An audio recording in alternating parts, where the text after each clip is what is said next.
Hello, and welcome to our program, In the Know, Key Abstracts from the American Society of Hematology 2021 Annual Meeting in Acute Lymphoblastic Leukemia. This program is supported by an independent medical education grant from Jazz Pharmaceuticals. Before we start, please take a moment to let us know who you are and answer the pre-polls in the tweets below. Tweets also include details regarding how to obtain your free CME credit. Be sure to watch our handles for additional ALL CME programming, as this program is a 6-part series, and follow at Bonum CE for more CME certified programs on Twitter. I'm Dr. Luskin. I'm a faculty member in the Adult Leukemia Group at Dana-Farber Cancer Institute in Boston, Massachusetts. And I'm joined by my colleague today, Dr. Lori Muffly. Hello, I'm Lori Muffly. I'm an associate professor of medicine at Stanford University in Stanford, California. Our disclosures are shown on your screen. Upon completion of this educational activity, participants should be able to review recently presented clinical trial data in adults, children, and adolescent young adults with acute lymphoblastic leukemia, basing treatment decisions on minimal residual disease. We will also review recently presented clinical trial data on dosing strategies for pegaspargase in adults with acute lymphoblastic leukemia, lymphoma, with risk factors for hepatotoxicity. I'll turn over the presentation to Dr. Muffly. So the first abstract that we will be presenting is 10-year outcomes of UKALL 2003, a randomized clinical trial of adjusting treatment intensity based on minimal residual disease. This is an update of a previously published study in which the 5-year outcomes were presented. This was one of the first randomized studies to show that stratification of treatment by MRD response may improve outcomes. The original goal of the trial was to test whether the adjustment of treatment intensity according to MRD response was feasible, whether therapy could be de-escalated in MRD low-risk patients, and if outcomes could be improved with treatment intensifications for patients with higher risk or MRD positive disease. Between October 1st, 2003 and June 30th, 2011, the UKALL 2003 trial enrolled consecutive children, adolescents, and young adults with ALL, initially up to the age of 18, and then amended to be up to the age of 24. Patients younger than 1 with mature B-cell ALL or Ph-positive ALL were not eligible for participation. The primary outcome of the study was event-free survival, defined as time from diagnosis to relapse, secondary tumor, or death at 5 years. Secondary outcomes included cumulative risk of relapse and treatment-related toxicities, as well as overall survival. Again, these are the 10-year updated outcomes. At diagnosis, patients were stratified both according to their risk of relapse on the basis of 3 metrics, so NCI risk criteria, high-risk cytogenetics, and early response to induction therapy based on bone marrow morphology on days 8 and 15 in patients younger than 16. Patients were then additionally stratified based on their MRD response, with patients' MRD of less than 0.01% considered low risk, and patients with MRD of higher than 0.01% considered high risk. Low risk patients underwent randomization between a standard delayed intensification and a reduced intensity delayed intensification. Patients with high risk, either defined by cytogenetics or criteria or MRD response, were randomized to either a standard subsequent course or to intensification, and those patients were in regimen C. Here is the overall treatment schema. Again, patients with standard risk and MRD negativity were randomized between a lower intensity consolidation and a regular consolidation. Patients with high risk disease or patients with standard risk disease who were MRD positive were standardized to a standard consolidation format or an augmented intensive consolidation. The 5-year results of the MRD randomization in standard risk patients was published in Lancet Oncology in 2013. The data for the high-risk population will be discussed on the next slide. As you can see, the 5-year event-free survival for low-risk patients was excellent. You can see that both patients with the delayed intensification, the de-intensification, and the regular delayed intensification had equivalent survival. You can see that this held in the 10-year update presented in this abstract. There was no significant difference in 10-year overall survival between patients receiving the standard or the de-intensified delayed intensification. Here you can see the results for the high-risk patients.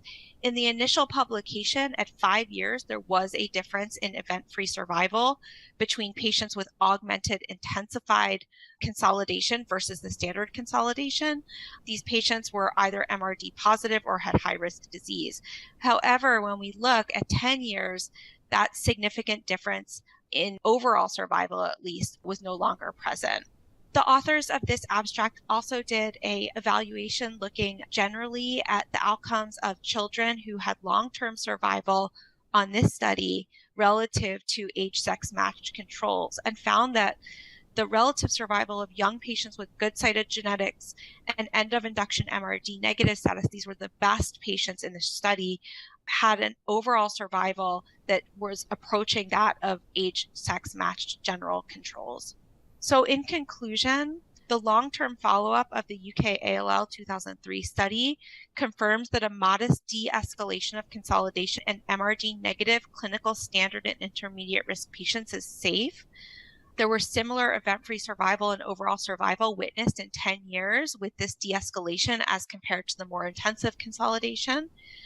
Additionally, there were additional events observed with longer follow-up in MRD positive patients, and therefore there was no longer a significant benefit in overall survival at 10 years between patients with augmented intensification versus those with standard intensification. And so I think putting this trial into context, I think it just is a proof of concept. We now have very routinely incorporated MRD response into our risk stratification, but this is a long-term follow-up of one of the original studies to do this, showing that we could in fact de-escalate therapy for children with standard risk ALL who achieve early MRD negativity. Dr. Muffly, thank you for that presentation and walking us through that abstract. There's a lot of interesting data to unpack. A couple questions for you. Something that I find interesting is that that there were additional events and new information that was obtained with long-term follow-up. What's your interpretation of the changing results, and how does that impact how you think about ALL clinical trials? And how are you going to use this data in your practice? I think that's a really good point. And I mean, clearly the events that were happening beyond 5 years were in the high-risk population. And it's a good reminder to us that where we think of, 3 to 5 years as being an optimal endpoint, but particularly, we both treat adults. And so in adults, the event rates generally are higher. So I think it's really important that we look at our trials and that we report on long-term follow-up, because, 2-year, 3-year outcomes may be perhaps misleading, especially when we're talking about treating young adults where we anticipate they have a long life ahead of them. So that's a really good point. And I think, anytime we see event rates in children, even though they may be increased, they're still quite low. I think it would be really important for us to go back to some of our young adult trials and do the same kind of analyses.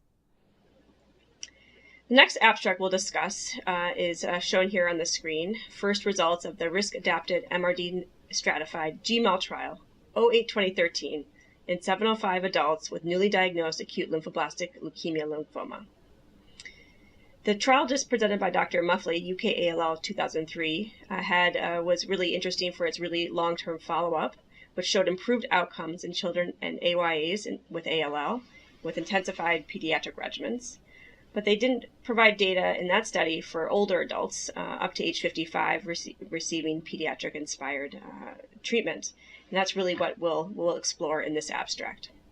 The GMALL group presented GMALL 8-2013 at ASH, and this was a phase 4 study with the primary goal to optimize therapy for adults with ALL or LBL using dose and time-intensive pediatric-based chemotherapy with risk-adapted application of stem cell transplant and MRD-based individualized and intensified therapy. And that's one sentence trying to capture all the different sort of components of this clinical trial that were designed to try to improve outcomes for this patient population. So this patient population was adults aged 18 to 55, so adults, but younger adults eligible for intensive chemotherapy. And this really was an inclusive population. Patients were excluded if they had severe uncontrolled complications of ALL and other secondary diseases. And otherwise, this trial really tried to enroll as many patients walking in the door as possible. Patients could receive some pretreatment as outlined here, but it was minimized, and so these patients really received limited steroids, single doses of a cytostatic drug, and up to 3 days of hydrea, and then moved directly into the clinical trial. The primary endpoint was event-free survival at 3.5 years, and the secondary endpoint was time to consolidation and disease-free survival at 1 year. And this was a single-arm study that the GMALL conducted with a plan to compare outcomes with their previous trials, which all enrolled similar populations, and to demonstrate outcomes with the modifications that I'll describe here. So this is a very busy slide, really outlining the approach that this group took to optimizing treatment for this population. So this is asking a number of different questions along the way. So things to sort of point out: patients were stratified by whether they were pH positive or pH negative. pH positive patients receive imatinib and dose-reduced chemotherapy.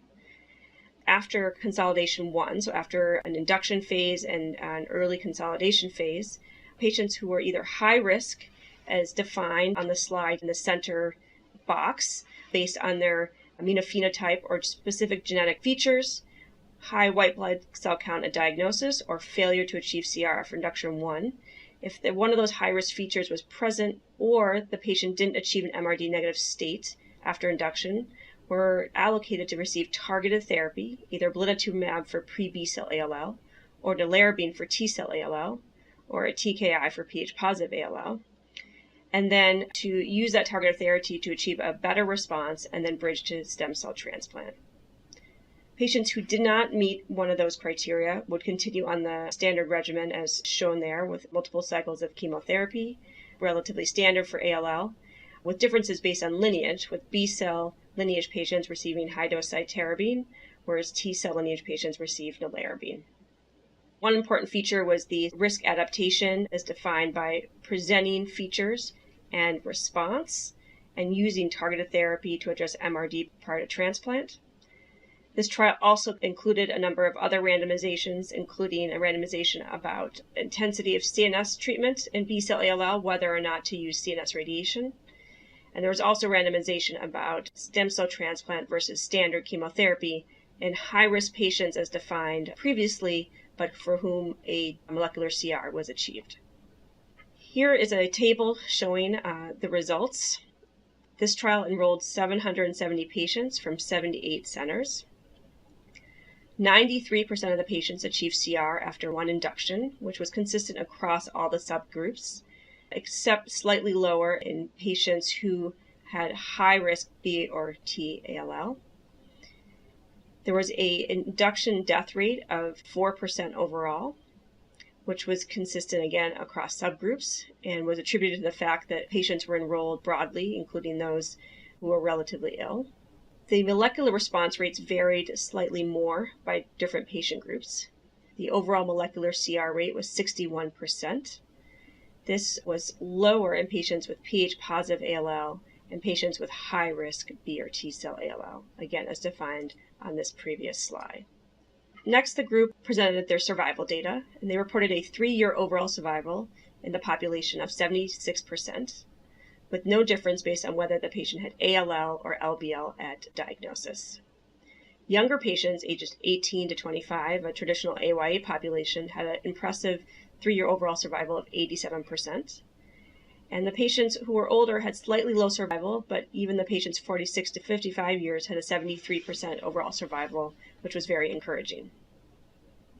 Of the patients who received MRD-directed therapy, the response rates were 55% in terms of those who received blinatumomab, and only 18% who received nelarabine.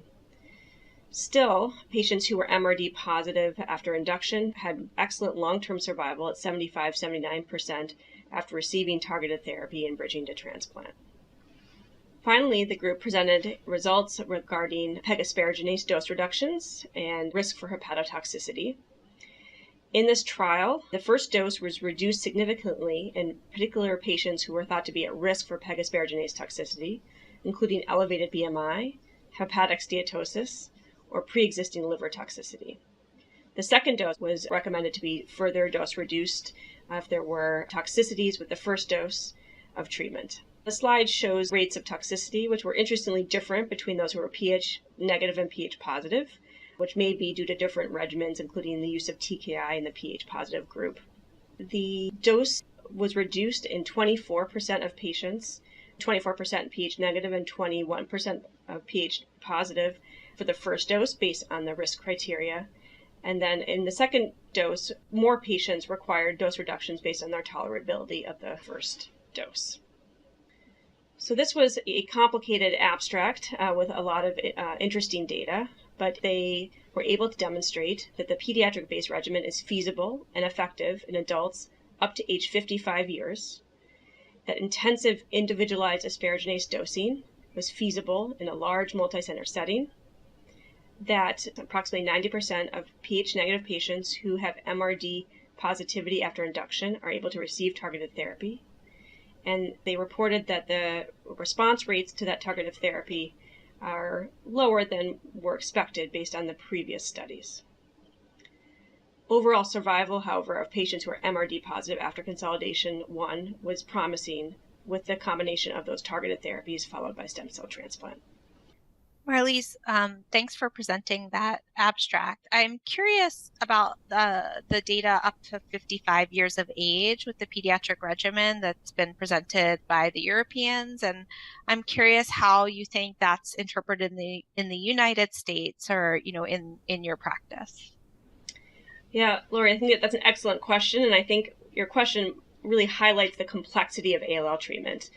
We're seeing overall different strategies being taken with different age groups, with younger patients being treated with these intensified AYA regimens, with risk-adaptive MRD therapy. Our older adults were focusing on novel approaches and dose reducing. And then there's patients all along the age spectrum. And I think what we're learning is that these different populations are going to benefit from different approaches. And it's going to require individualized thought for those patients based on their age and comorbidities, which approach is going to be best for them. And then recognizing also that different treatment schemas involve different components and have to be taken as a whole. In this regimen, which had excellent 3-year survival rates for this population, involved many different modules and approaches that have to be taken together when interpreting. Thank you so much for joining us today. Please make sure to claim your CME credits by completing the post-test and evaluation form at the link on screen. And make sure to follow Bonum CE on Twitter to stay tuned for more ALL content.